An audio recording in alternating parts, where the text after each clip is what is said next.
Indução matemática e recursão. Por que é que a gente estuda essas coisas na computação?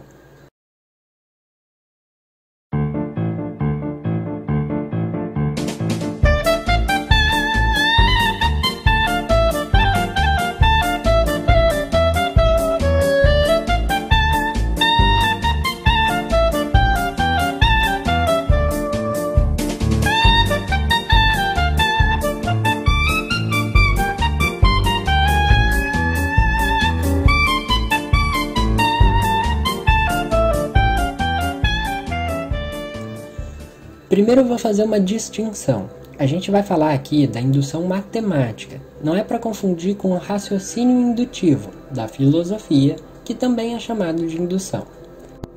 Na filosofia, a gente classifica inferências lógicas em 3 tipos.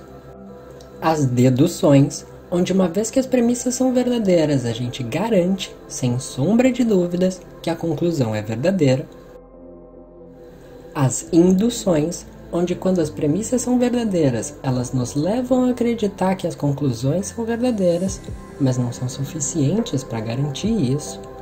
E as abduções, onde a gente tenta inverter o processo, e a partir de uma conclusão, nós construímos o conjunto de premissas que levaram a essa conclusão. A indução matemática tem uma inspiração no raciocínio indutivo, uma vez que, em geral, o raciocínio indutivo extrapola uma informação observada em uma parte para um todo sobre o qual ela não tem acesso. Porém, aos olhos da filosofia, a indução matemática é fundamentalmente uma dedução, porque quando ela é válida e as premissas verdadeiras, ela garante que a conclusão é verdadeira. Não existe incerteza associada, ao contrário do raciocínio indutivo. Portanto, para a filosofia, ela não é uma indução.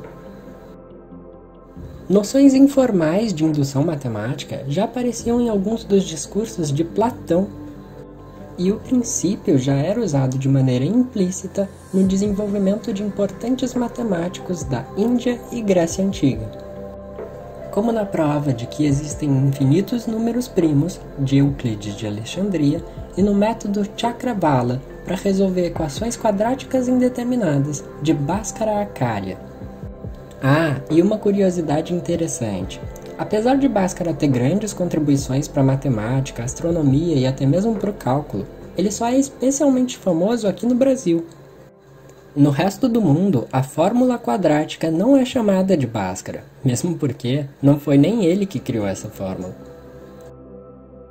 Mas voltando à indução, é só em 1665 que ela aparece pela primeira vez de forma explícita, no Tratado sobre a Aritmética do Triângulo, de Blaise Pascal.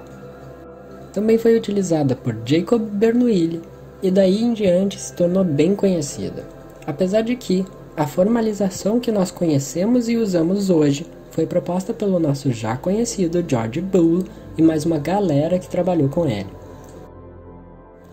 Daí chegamos na nossa famosa pergunta, mas e aí? Cadê a computação? Bom, da indução matemática e boa ordem, vem a indução estrutural e boa fundação, que generalizam esses conceitos, trocando números naturais por outras estruturas, como fórmulas, listas, grafos e árvores. E como sempre, isso também ajudou a fundamentar grande parte da computação, especialmente as linguagens de programação e estruturas de dados. Mas aqui, a gente está mais interessado em como as coisas ainda são usadas na prática do que em como algum dia alguém usou para criar algo para nós.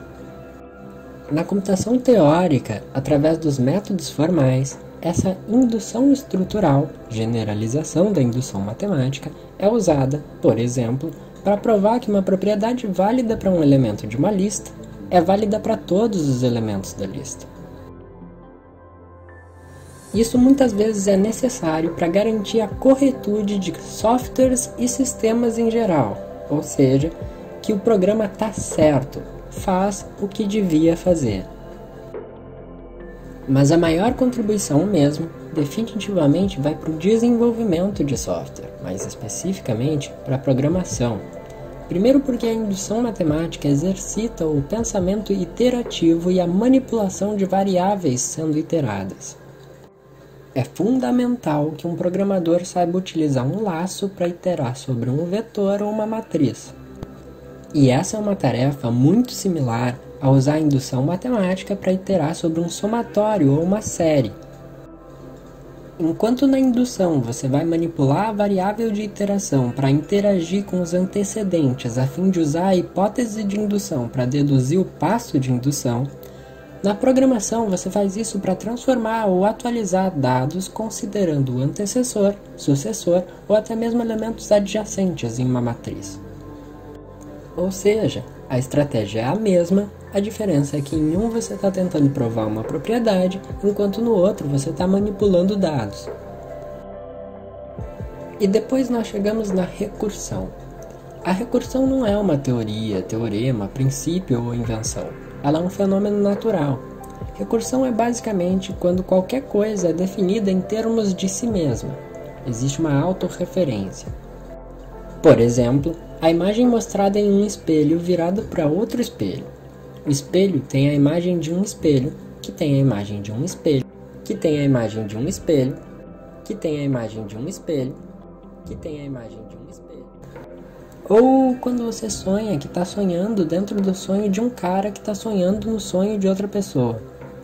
Pois é, apesar da gente poder achar um pouco confuso isso, principalmente quando temos que ter interações mais complexas em cada camada dessa recursão, as máquinas são ótimas com isso.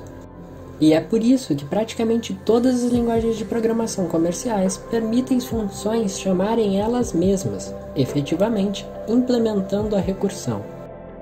Existem diversas discussões e comparações entre soluções recursivas e iterativas, e a recursão em geral acaba saindo perdendo em desempenho.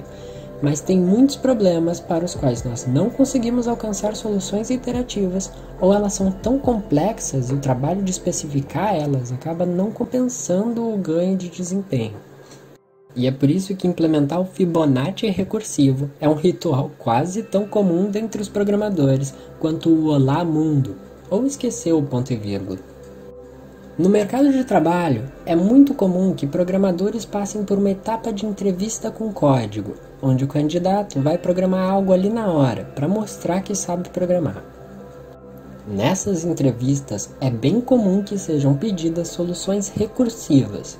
Isso porque recursão é aplicada em tudo quanto é canto, principalmente quando lidamos com estruturas de dados chamadas de tipos de dados recursivos, como listas encadeadas, grafos e árvores, e também em algoritmos de seleção, ordenação e busca em profundidade.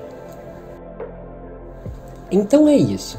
A indução matemática e a recursão fundamentaram boa parte das estruturas que nós utilizamos na computação. Mas não é só isso.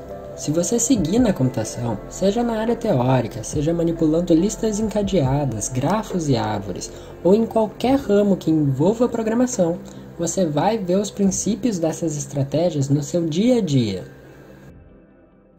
E claro, se esse vídeo serviu como base para te provar que indução matemática e recursão são aplicadas diariamente na computação, tenha como hipótese que o número de pessoas sabendo disso é igual à soma de visualizações desse vídeo e deduza o passo compartilhando o vídeo para que ele chegue na próxima visualização.